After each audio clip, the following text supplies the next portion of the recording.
Good morning.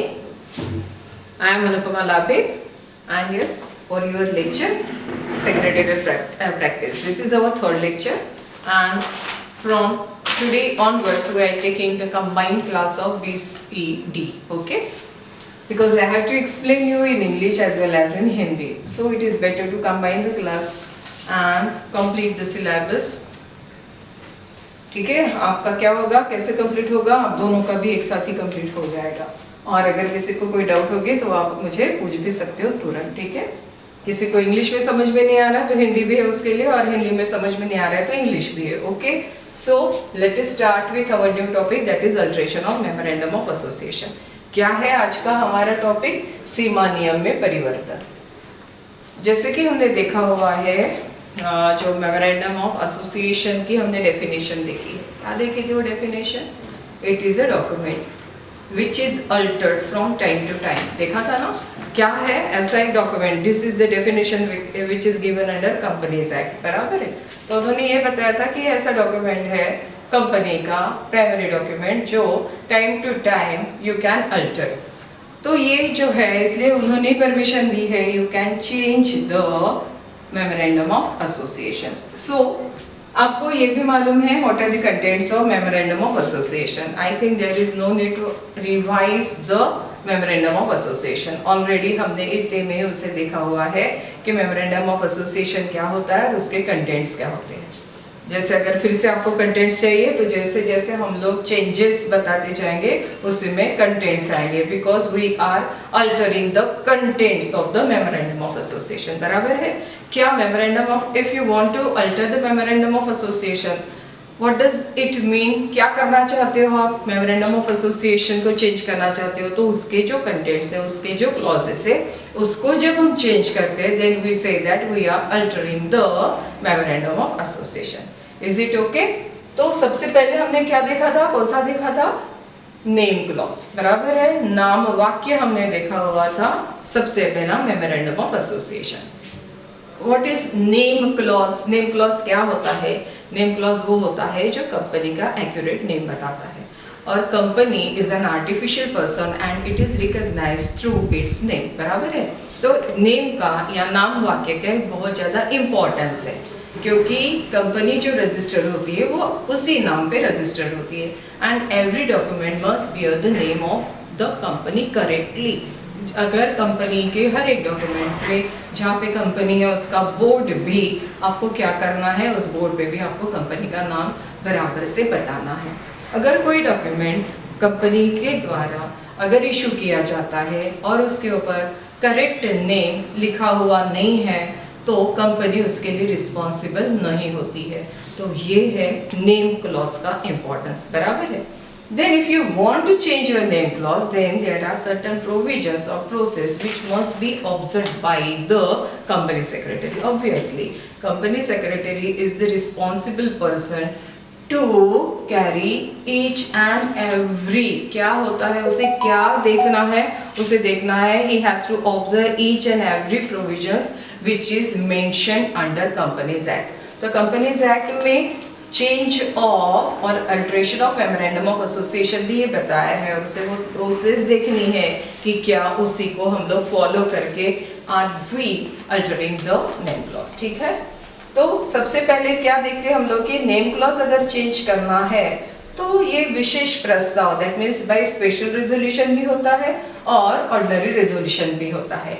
When there is a need of passing a special resolution, जब हम लोग totally एक नया नेम अपनी कंपनी को देना चाहते हैं, खुद होके हम लोग क्या चाहते हैं, we want to alter the name of our company.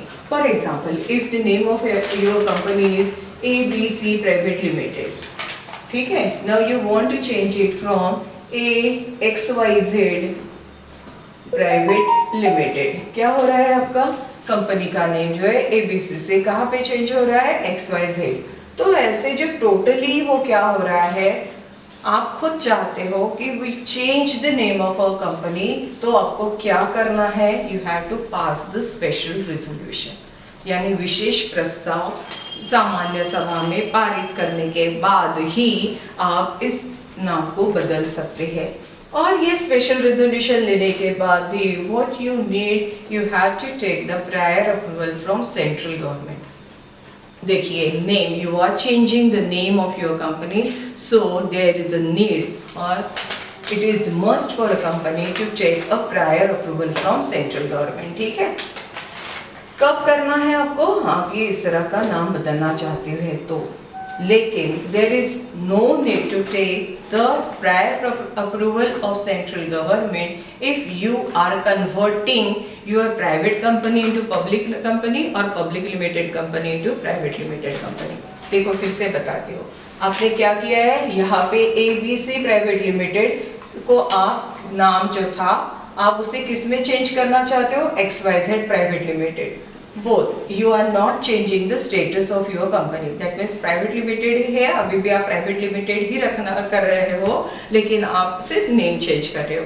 That's why you have to take the prior approval of central government. But there is no need to take a prior approval of central government if you are converting the status of your company. यानी क्या है, एक निजी company है उसे सार्वजनिक company में बदल रहे हो, या जो सार्वजनिक कंपनी है उसे एक निजी कंपनी में बदल रहे हो।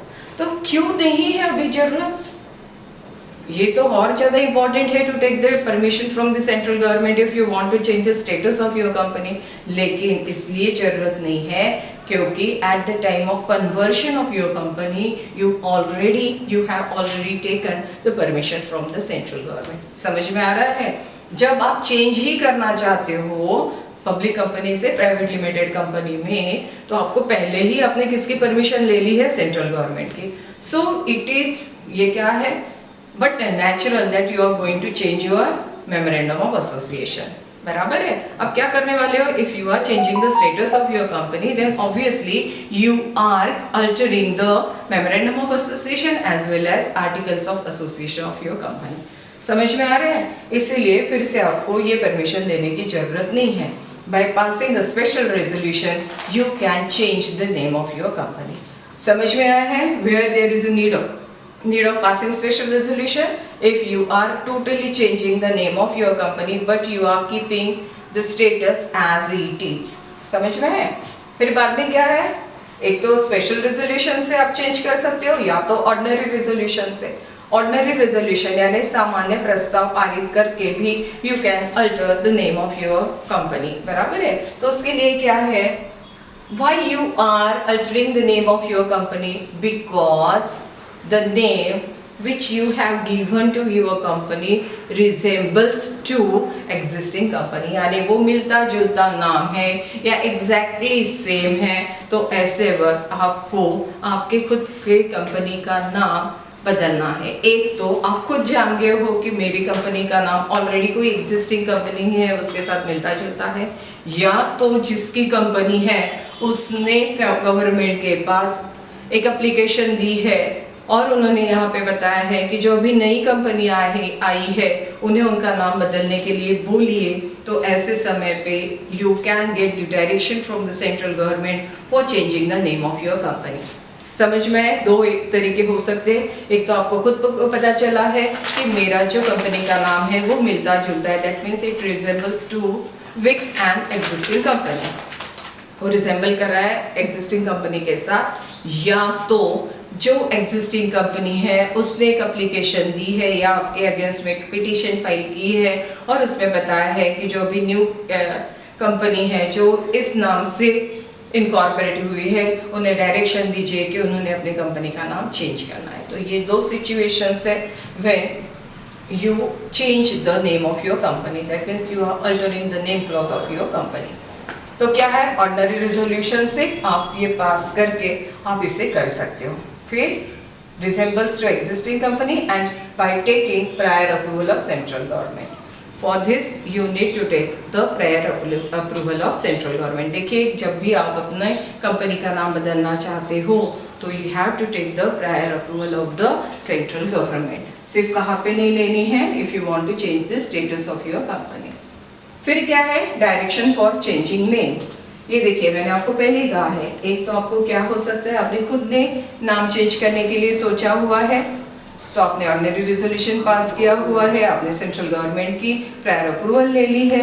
लेकिन दूसरा क्या है, direction for changing name, that means you are getting the direction from the central government for changing the name of your company. तो क्या होगा, central government direct within 12 months of registration of company to change name. Government has a right, that means central government has a right to give the order to the company within 12 months of its registration। यानी उसका मतलब क्या होता है, जैसे एक company incorporate हो जाती है तो उसके 12 महीने के भीतर central government can direct that company, यानी उस कंपनी को निर्देश दे सकती है फॉर चेंजिंग इट्स नेम। और क्यों दे सकती है, क्योंकि वही कंपनी को लग रहा है कि उन्होंने जो नाम, गवर्नमेंट को लग रहा है कि उन्होंने जो नाम दिया है वो सही नहीं है, या वो एग्जिस्टिंग कंपनी के साथ मिलता जुलता है, या वो कोई रूल से उसे ओवर रूल कर रहा है। तो ऐसे इसमें सेंट्रल गवर्नमेंट खुद होके भी किसी कंपनी को इस तरह के डायरेक्शंस दे सकती है। तो फिर क्या है, 12 months के अंदर उन्होंने उस company which is registered, that means the date of registration of company, उस डेट से 12 महीने के भीतर central government can direct a company for changing its name. फिर क्या है, ordinary resolution within 3 months of such direction. Now ये देखिए, आपको गवर्नमेंट ने ही ऑर्डर दिया है तो आपके पास कोई ऑप्शन है नहीं, हम नहीं बदलेंगे, नहीं बदलना है तो कंपनी बंद कर दो, सही है ना। इसलिए here there is no need to pass a special resolution. Why you are not passing a special resolution? Because it is mandatory for a company to change the name of company.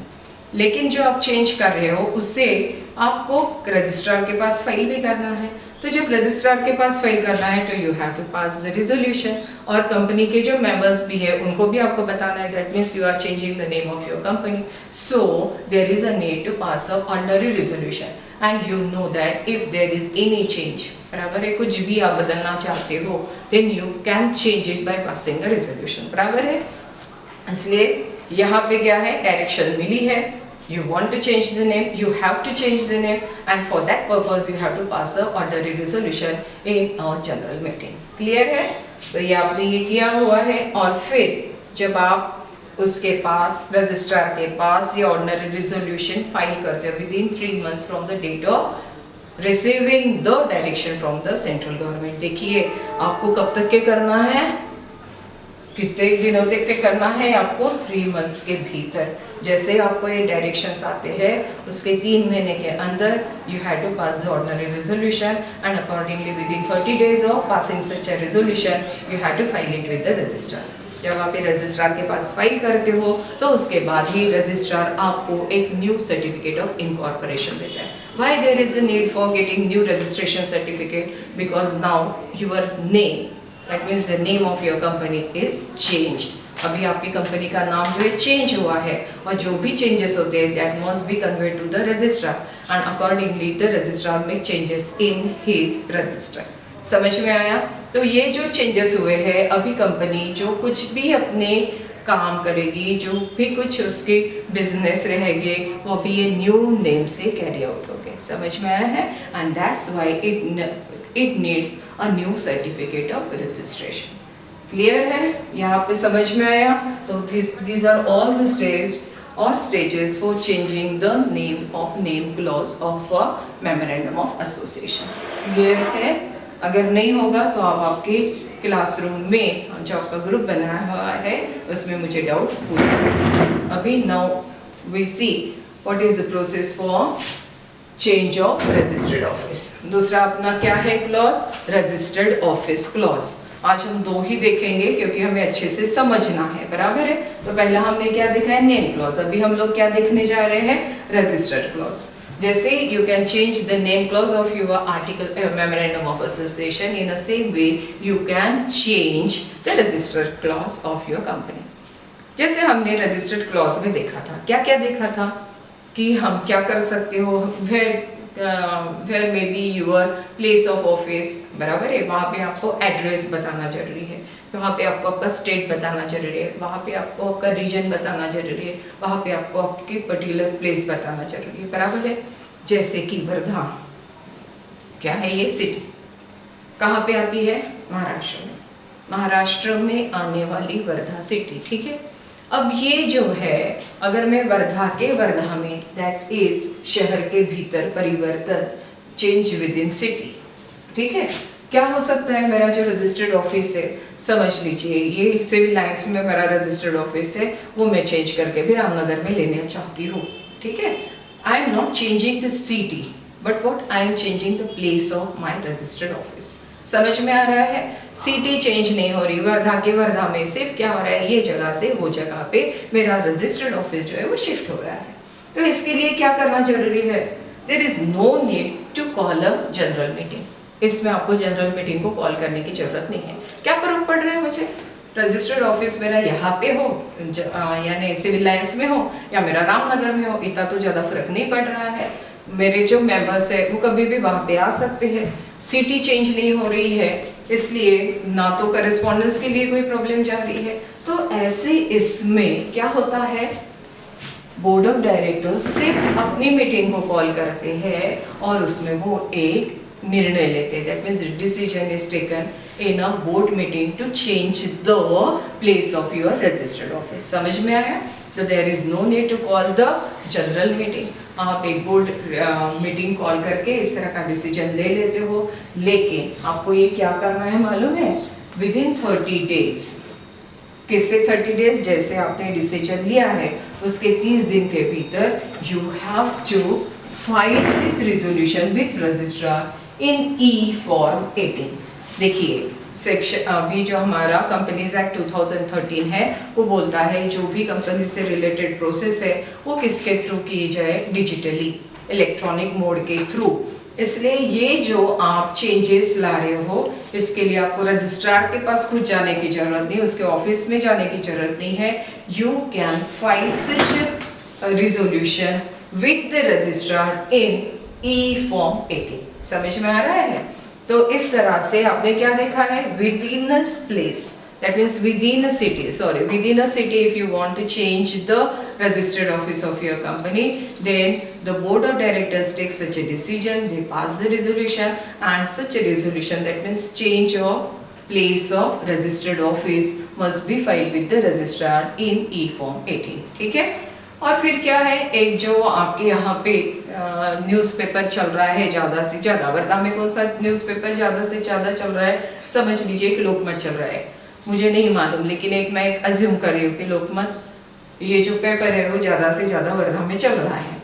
तो आपको जो है paper एक तो regional language में भी होना चाहिए, और दूसरा जो ज़्यादा से ज़्यादा उसका सर्कुलेट हो रहा है वो न्यूज़पेपर, उसमें आपको change of place of registered office ये बताना जरूरी होता है। ठीक है, that means you have to give the public notice कि आपका ऐसा रजिस्टर ऑफिस जो है बदल गया है, ताकि जो आपके मेंबर्स है वो यहाँ पे ना आए, यानी सिविल लाइंस में ना आए, वो कहाँ पे जाए, अब जब भी उनको बात करनी है तो रामनगर में जाए। ठीक है।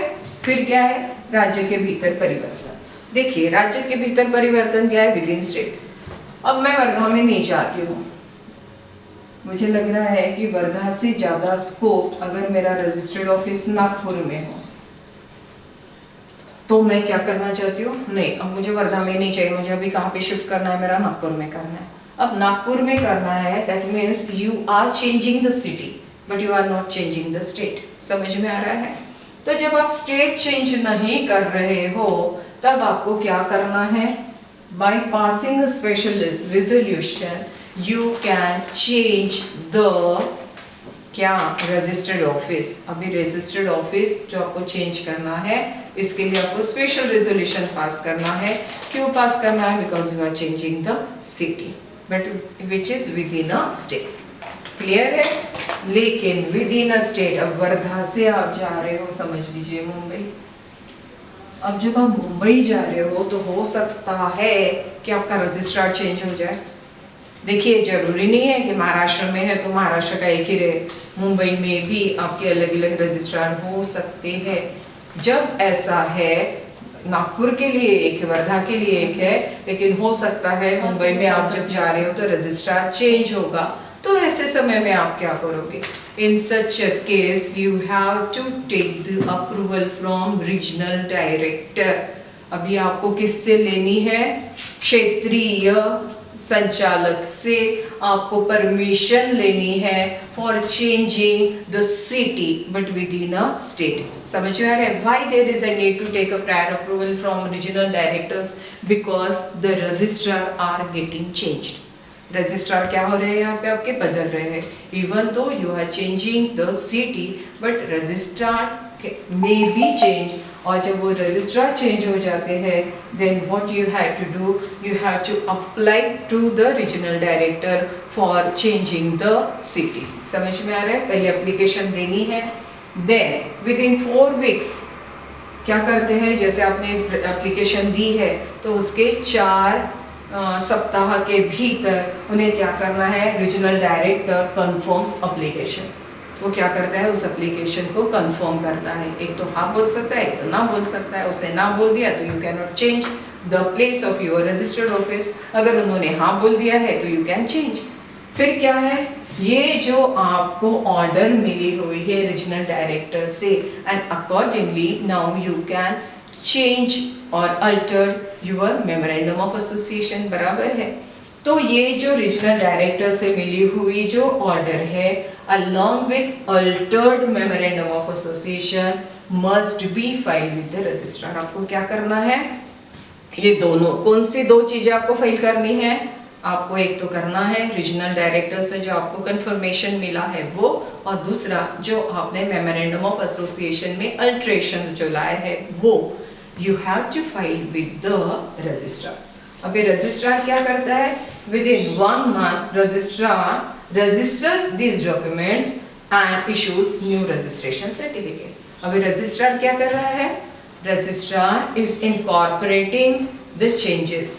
किस तरह से करता है, by registering the documents। कौन से उसने रजिस्टर किए डॉक्यूमेंट्स? 2 डॉक्यूमेंट्स रजिस्टर किए। एक तो क्या, एक अल्टर्ड मेमोरेंडम ऑफ एसोसिएशन और दूसरा रीजनल डायरेक्टर से अप्रूवल। तो ये उसने क्या किए, रजिस्टर किए हैं and accordingly he make changes in his register and issues a new certificate of incorporation to the company. अब क्यों भैया न्यू सर्टिफिकेट देने की क्या जरूरत है? अरे भाई इसलिए जरूरत है क्योंकि आपने जो नाम लिखा था उसके नीचे ही आपने क्या लिखा हुआ था, एड्रेस, रजिस्टर्ड एड्रेस। अब रजिस्टर्ड एड्रेस चेंज हो रहा है आपका, तो ऑब्वियसली आपके जो पहला वाला सर्टिफिकेट था उसमें तो आपका पुराना वाला ही है। अभी आपको क्या चाहिए, नया वाला चाहिए, and that's why registrar issues new certificate of registration. Clear है? चलो आगे बढ़ते हैं।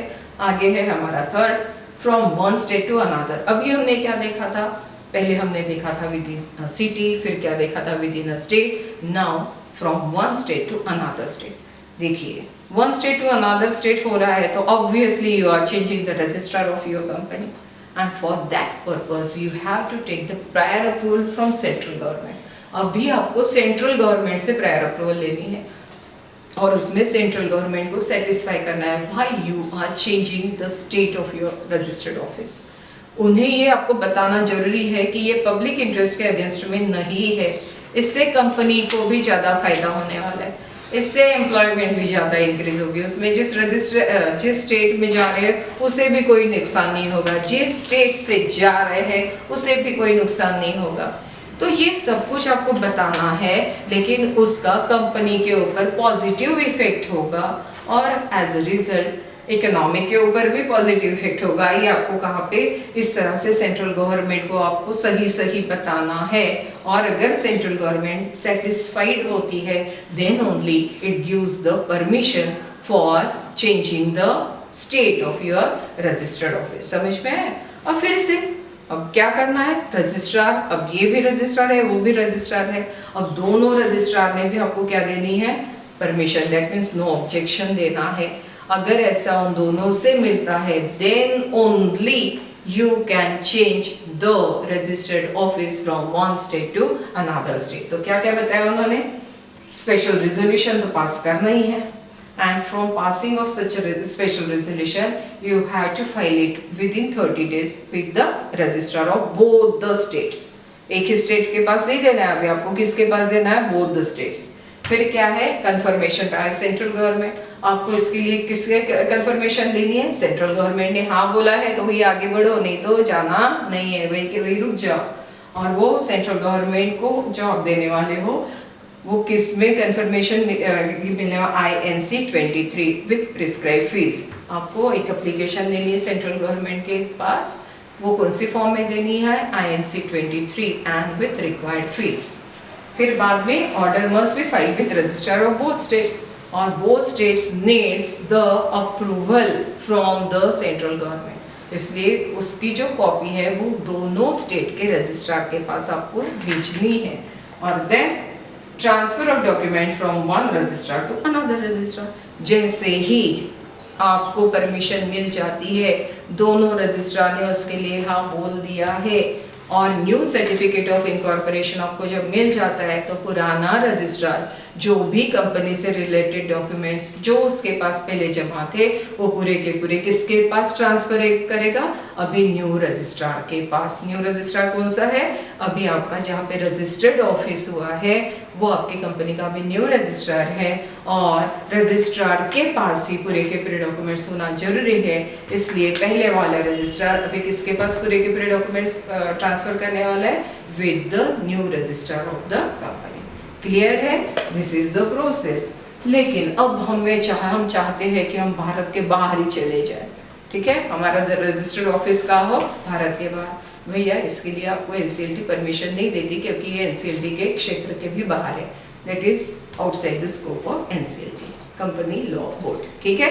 इसलिए क्या नहीं होने वाला है, भारत के बाहर परिवर्तन ये कंपनी लॉ के अंदर नहीं आने वाला है। इसलिए हमें जो पढ़ना है वो सिर्फ कहाँ तक के पढ़ना है, शहर के भीतर, that means within a state, फिर within a city, within a state and within a country. Outside country हमें जाना नहीं है। समझ में आया है? चलो ठीक है, नेक्स्ट इसमें हम लोग हमारे जो बचे हुए क्लॉजेस है वो हम लोग डिस्कस करेंगे। लेकिन आपका अगर कोई डाउट होगा तो आप हमारे ग्रुप में जो आपके लिए बनाया हुआ ग्रुप है उस पर अपने डाउट्स क्लियर कर सकते हो। Okay, thank you.